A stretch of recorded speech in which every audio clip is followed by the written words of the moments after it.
तो चलिए दोस्तों, ये उन लोगों के लिए है जो भक्ति और मुक्ति की राह पे चलने वाले हैं।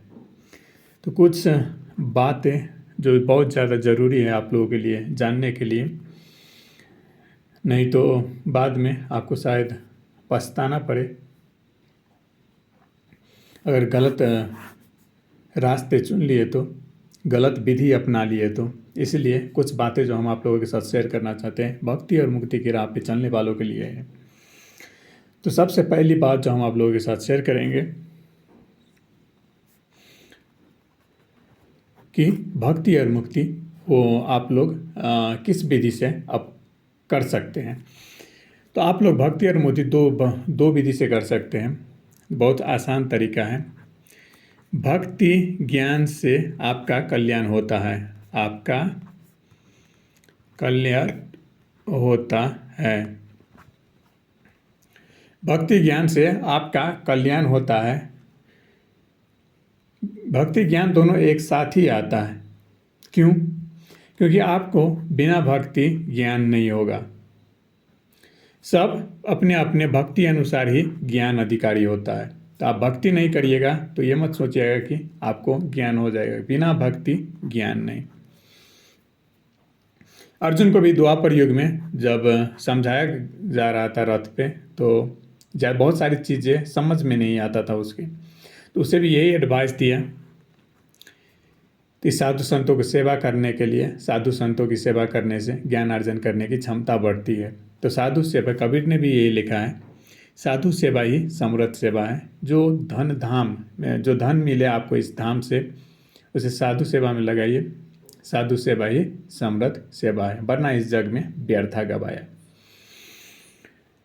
कि साधु सेवा ही समृद्ध सेवा क्यों है? क्योंकि जो सच्चा साधु होता है उसके हृदय प्रभु सहाय होते हैं। उसके साथ प्रभु को जान तो उसके साथ प्रभु होते हैं, इसलिए उस नर्तन में प्रभु का वास होता है। तो इसलिए कहता है साधु सेवा ही समृद्ध सेवा है। तो आपको जो धन मिले संसार से, जो धन मिले इस संसार से, अगर आप साधु सेवा में लगाते हो तो वही समृद्ध सेवा है, वरना आप इस जग में व्यर्था गवाते हो जीवन।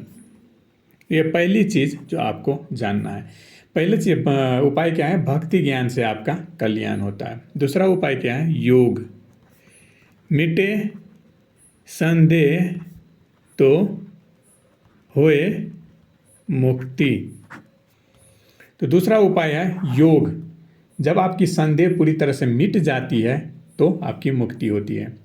तो शून्य आकाश में दिव्य प्रकाश जहाँ होता है आदि पुरुष का वास, कठिन साधना से सूक्ष्म द्वार देता है दिखाई। तो वहाँ तक कोई बिरला ही पहुँचता है। एक बार फिर से बता देता हूँ। दूसरा उपाय है, एक उपाय है ये भक्ति ज्ञान, दूसरा उपाय है योग। मिटे संदेह हुए तब मुक्ति। शून्य आकाश में दिव्य प्रकाश जहाँ होता आदि पुरुष का वास, कठिन साधना से सूक्ष्म द्वार आपका देगा दिखाई। आपको कठिन साधना जब आप करोगे तब जाके मात्र आपको सूक्ष्म द्वार देगा दिखाई।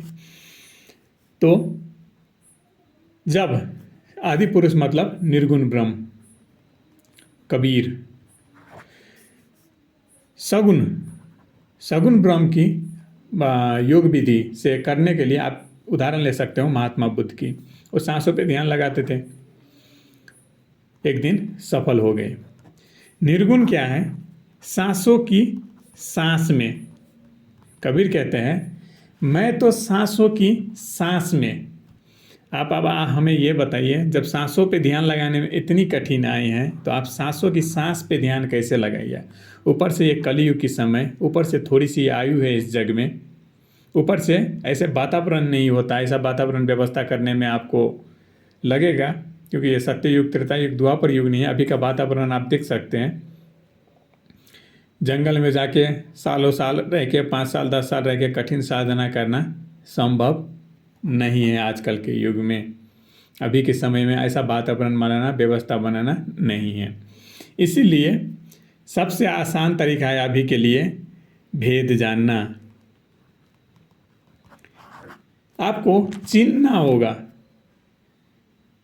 किसी चीज आपके सामने नहीं है, आपकी आंख से दिखाई नहीं देता, लेकिन आप अनुभव से उन्हें पहचान सकते हो।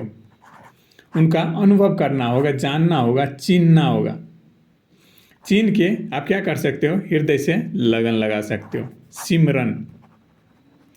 यही एक विधि है जो आप कलयुग में अपना सकते हो। ये किस विधि में आता है? तो पहला भक्ति ज्ञान। भक्ति ज्ञान इसे कहते हैं सिमरन, हृदय से लगन लगाना, भक्ति ज्ञान। तो रही बात आप अनुभव की, आप अनुभव कैसे करोगे? अनुभव करने के लिए सबसे पहले आपको शब्द में रमना पड़ेगा। आपको क्या करना पड़ेगा? शब्द में रमना पड़ेगा। रमना पड़ेगा मतलब शब्द से जूझना पड़ेगा, शब्दों के साथ लड़ना पड़ेगा, दिन रात, आठों पहर। तो इस संसार में ऐसा कोई ग्रंथ नहीं है बीजक मूल और कबीर सागर को छोड़ के जो आपको नी अक्षर और अक्षर का भेद बताएगा। उसके लिए आपको अपने दिमाग को मथना पड़ेगा इन्हीं दो ग्रंथों के साथ। आठों पहर आप इन ग्रंथों को सुन भी सकते हो, यूट्यूब पर से डाउनलोड कर सकते हो। बीजक मूल कबीर सागर, बहुत सारे ऑडियो मिलेंगे आपको। अगर आठों पहर आप अपने दिमाग को इन शब्दों में लगाते हो, जूझते हो, मथते हो, तब जाके आपको अनुभव होगा। एक और बात बता दूं आपको, देही गुरु, देहधारी गुरु। देहधारी गुरु तीन प्रकार के होते हैं। एक होते हैं भेदी, भेद जानने वाला, दो प्रकार के होते हैं। एक होती है भेद जानने वाला, जिनके हृदय प्रभु सहाई होती है। एक होते हैं जिनकी पूरी तरह से एकात्म हो गई होती है, जुट गए होते हैं, एक हो गए होते हैं। तो भेदी गुरु जिनके हृदय प्रभु सहाई है, ऐसे गुरु जिनकी पूरी तरह से एकात्म हो गई हो। देखिए, जिन्हीं उदाहरण के रूप में महात्मा बुद्ध, उदाहरण के रूप में कबीर, जिनकी पूरी तरह से एकात्म हो गई थी, जिनकी पूरी तरह से एक हो गए थे वो, उनमें और प्रभु में कोई अंतर नहीं है। लेकिन भेदी गुरु में जिनके हृदय प्रभु सहाय होती है, उन्हीं की पूरी तरह से एकात्म नहीं हुई रहती है, लेकिन उनके पास वो भेद जानते रहते हैं, उनके पास ज्ञान रहते हैं, ज्ञान उमड़ते रहते हैं उनके भीतर। तो देही गुरु आपके लिए क्या कर सकता है? एक देही गुरु, केवल उनके मुख से आप सच्चा शब्द सुन सकते हो। एक देही गुरु के मुख से केवल और केवल आप सच्चा शब्द सुन सकते हो। देही गुरु की सेवा करो, मन चित लाए। आप देही गुरु की सेवा कर सकते हो। कैसे कर सकते हो? मन चित लगा के, क्योंकि साधु सेवा ही समृद्ध सेवा है। उनके हृदय प्रभु सहाय है, जिसके कारण से उनके मुख से सच्चा शब्द निकलता है। मन चित लगा के अगर देही गुरु की सेवा करते हो तो वो भी साधु सेवा है। तो उसे कहते हैं भक्ति। बिना भक्ति ज्ञान नहीं। आप हृदय से लगन लगा के शब्द को सुनते हो, सच्चे शब्दों को, वो भी है भक्ति। हृदय से लगन लगा के, ऐसे नहीं कि कान से सुन रहे हैं, मन कहीं और है, दिमाग कहीं और है, मन में कुछ और चल रहा है, तो इसे उसे भी कहते हैं भक्ति। आप महिमा बखानते हो, जैसे कबीर ने महिमा दिखाई, तो उनकी महिमा का गुणगान गाते हो, बखानते हो, इससे भी आपका पाप कटता है। तो ये सब है भक्ति विधि। ज्ञान प्रचार करना, गुणगान गाना। ज्ञान प्रचार करना मतलब शब्द को रट्टा मार के इधर उधर भौंकते फिरता नहीं। ज्ञान गुणगान गाना मतलब उनकी महिमा का गुणगान गाना, विचार करना, हृदय में रखना, सोचना, समझने की चेष्टा करना। जैसे आदमी को कि कोई चीज़ समझ में नहीं आता है, लेकिन वो जूझता रहता है उस चीज़ से निरंतर। तो ये सब है भक्ति विधि। तो एक सच्चा गुरु से, एक देही गुरु आपके लिए क्या कर सकता है? केवल सच्चा शब्द दे सकते हैं। और आप क्या कर सकते हैं? सच्चे शब्दों को हृदय से लगा के सुन सकते हैं और उनकी सेवा कर सकते हैं। दो ही काम कर सकते हैं और कुछ नहीं। असली गुरु उनका, आपके देही गुरु का असली गुरु उनके भीतर ही बैठा है, उनके हृदय सहाय है, तभी तो इतना सच्चे शब्द है, उनका पास उतना ज्ञान है। तो देही गुरु ऐसा होता है, उनके हृदय में पहले से प्रभु से, और आपके हृदय में भी प्रभु सहाय होंगे। कब होंगे? जब उनकी कृपा होगी। वो भेद जानते हैं, आप भेद नहीं जानते। आज आप कब भेद जानिएगा? जब आपके भीतर जो बैठा हुआ है, जब उनकी कृपा होगी आप पे। तो ये जो गुरु बनाते हैं, शिष्य बनाते हैं, नाम दीक्षा लेते हैं, नाम दीक्षा देते हैं, अब गुरु दक्षिणा देते हैं, वो गुरु दक्षिणा लेते हैं, ये बस एक देही परंपरा है इस संसार का।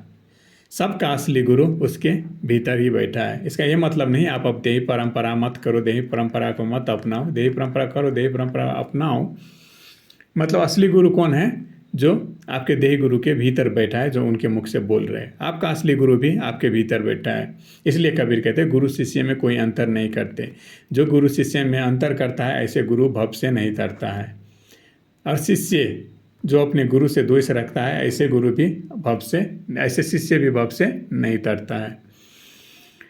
तो असली नाम आपके भीतर बैठा है, असली नाम उनके भीतर बैठा है, उन्हें अनुभव हो गया है। मतलब उन्हें नाम दे दिया गया है। मतलब उनके भीतर जो बैठा हुआ है उनका असली गुरु, आपा ही गुरु, आपा ही शिष्य, उन्हें वो भेद जानता है। मतलब उन्हें नाम दीक्षा मिल गई। असली नाम दीक्षा ये है, किसी चीज़ का भेद जानना।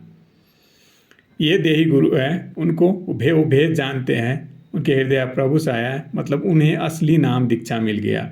वैसे जिस पल आपको भेद जान लोगे, आपके हृदय भी सहाय होंगे, मतलब आपको भी भीतर से नाम दीक्षा मिल गया। ये जो बाहरी नाम दीक्षा का परंपरा है ना, वो एक सांसारिक परंपरा है। सब ये परंपरा करो। कबीर भी यही कहते हैं, नियम निभा के खुद को उबारे।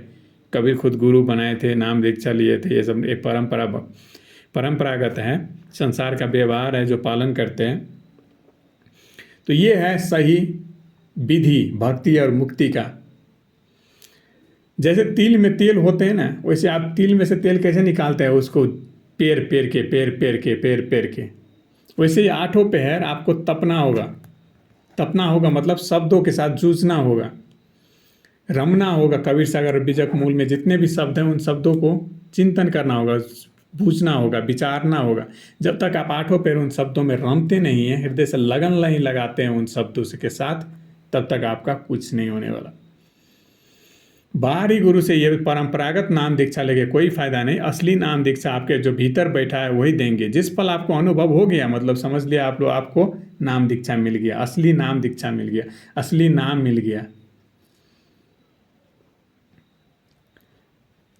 तो ये है एक विधि, सही विधि, सही तरीका भक्ति और मुक्ति का। और मेरे विचार मानो कि योग की इच्छा त्याग दो। इस अभी के संसार में केवल भक्ति विधि सही है। भक्ति ज्ञान से आपका कल्याण हो सकता है। तो ये था कुछ चीज़ें आप लोगों के लिए, जो आप जानेंगे, बुझेंगे, समझेंगे तो अच्छा रहेगा। फिर मिलेंगे कभी।